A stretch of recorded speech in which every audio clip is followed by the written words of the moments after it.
Slick Rick. Slick. Love the background. You look like you're in the sky. That is cheesy. But Marcellus. Hey, did he die?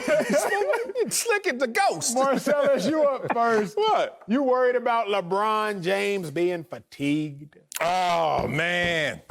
I am.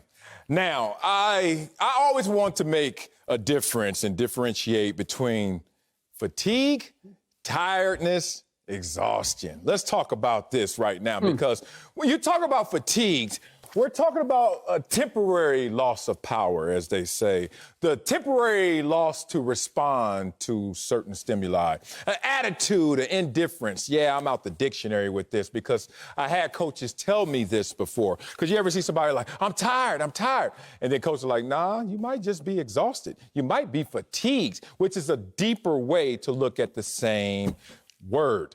Now, what is LeBron going through right now? Struggle City. We know it. We saw LeBron lose 6 of his last 9 starts right before the All-Star break. What is LeBron going through right now? Score fewer than 20 points in 3 of his last 6 games. That's not normal LeBron, except if you look at LeBron last year, he did the same damn thing.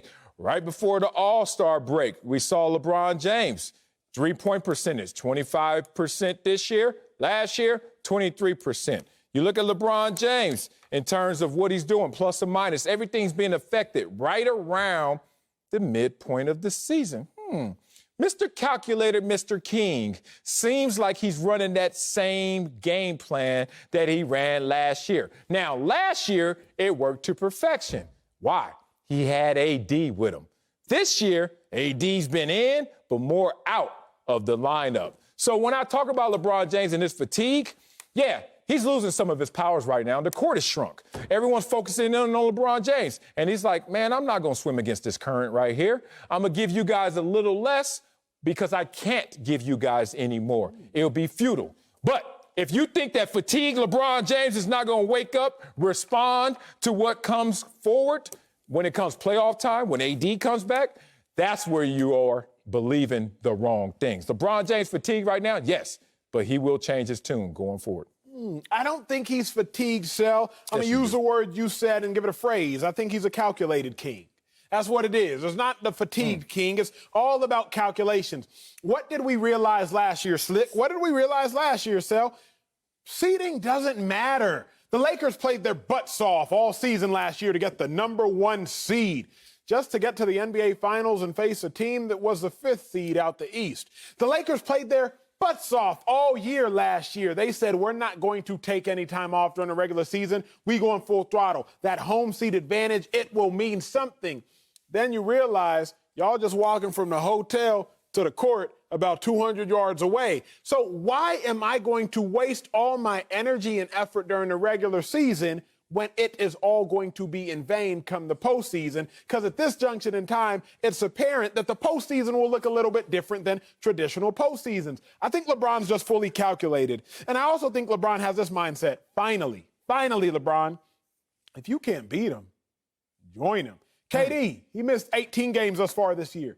Kyrie, he missed 11 games this year. PG, he missed 11 games this year. Kawhi, he's missed 8 games this year. They've only played 37. So these players have missed anywhere from 50% of the games this year in KD to 30% of the games in Kyrie. They all gonna stroll into the NBA playoffs at the same time. And LeBron gonna stroll in there with 30% more mileage on his legs or 50% more mileage on his legs. And then people gonna say, oh, KD's clearly the best player in the world. No.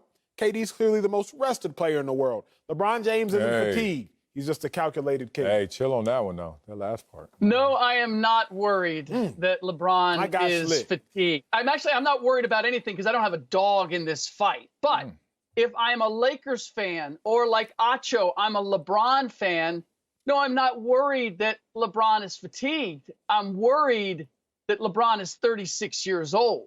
I'm worried that Father Time may finally be tapping him on the shoulder based on what I saw in the athletic comparison in the All-Star game. I'm worried that Marc Gasol is washed. I'm worried that Montrezl Harrell is a bad fit. I'm worried that Wes Matthews is a downgrade from Danny Green. And more than anything, I'm worried that maybe offense is going to dictate who the best team in the league is rather than defense. And the Lakers, while they are first defensively in efficiency, they are 17th in offense. And they would have to go through multiple teams. There are 5 teams in the top 5, the Nets, the Clippers, the Jazz, the Nuggets. All of those teams are potentially in the way of the Lakers. So there are things for me to worry about, or rather for Lakers and Acho, Lakers fans and Acho to worry about. But I don't have the fatigue of LeBron to worry about. All right, Slick. Maybe you're not worried, but he can still be fatigued, and they're not mutually exclusive. So that's why I'm answering this question. Yes, he's fatigued, but I'm not worried as well. But we have to understand what fatigue is in this moment. This is what all old, fatigued, exhausted, tired people say. Yeah, I can do it, but I just don't want to. You know why? Because you start picking your spots. Boy, when I was 21 years old, I remember every day in practice, and it still hurts me. I used to look at Thurman Thomas and Andre Reed, Bruce Smith, Ted Washington, Bryce Pop, all the greats.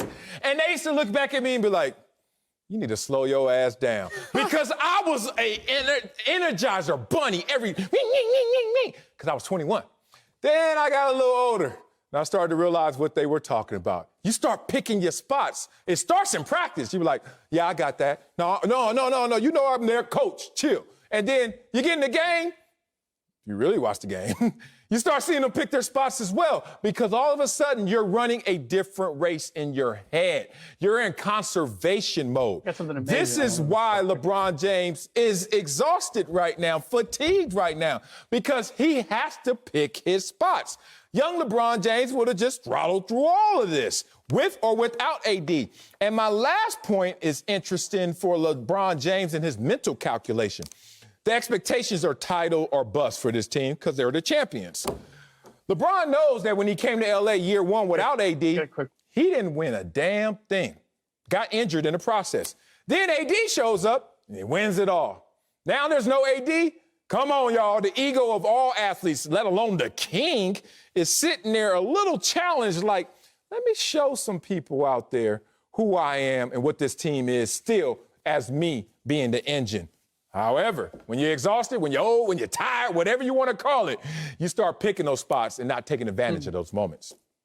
You know what he really picked, the way he picked his spots early on was he was shooting the 3 really well. And this is what worries me, is that we're seeing the 3-point shot become maybe the most critical element you can have. And the Lakers are shooting 24th in that department, while you've got the Clippers, the Jazz, the Nuggets, all shooting top 5. And defensively, the Jazz and the Nuggets defend the 3 better than the Lakers.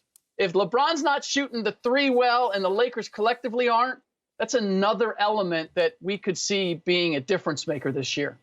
Man, this hurts me to hear the Lakers struggle. No, it doesn't.